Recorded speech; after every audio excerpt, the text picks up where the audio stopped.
Palm cool and collected. It was like, it was not that bad. Like, we were able to get out. It was fine. Thank God we have the video. In their minds, if you're on the plane, politics has nothing to do with that. Politics has obviously nothing to do with it at all. But why did she want to put the phone down? I guess because he needed to get off the plane. I guess it was the rules. I guess people behind it. I read that they were all hanging like bats because they were upside down. Yeah. Thank God they had their seatbelts on. Yeah, but you know what I think is amazing about this is that they say that this is Trump's fault and that it's really our FAA.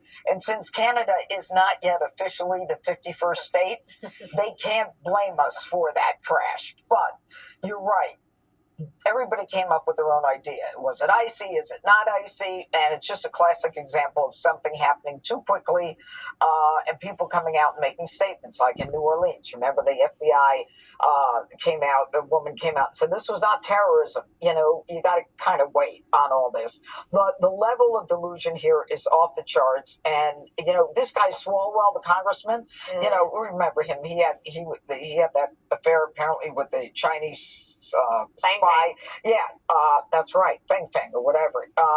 He says that every crash, every incident is Donald Trump's fault. And we now know that Joe Biden had double the number of incidents in the same amount of time that Trump did. So, you know, this is just an effort upon they have nothing else to say other than everything is Trump's fault, and they're sounding more and more ridiculous. What do you think of that? Everybody should take a step back. However, these are tragedies. Thank God there was not a fatality here in Canada. Clearly, it was not President Trump's fault, just like it was no more DEI Democrats' fault that the helicopter and the plane, that tragedy there in Washington.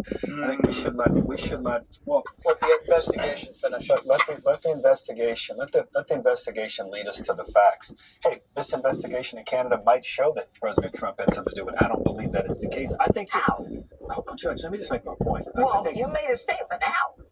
I said it could. I don't know how. Just like, do you know how DEI made the planes and the helicopter crash? Well, I'd have to look at the people and look at how they were hired, why they were hired, and whether they should have been in the position they were in. I don't know that yet. So let the investigation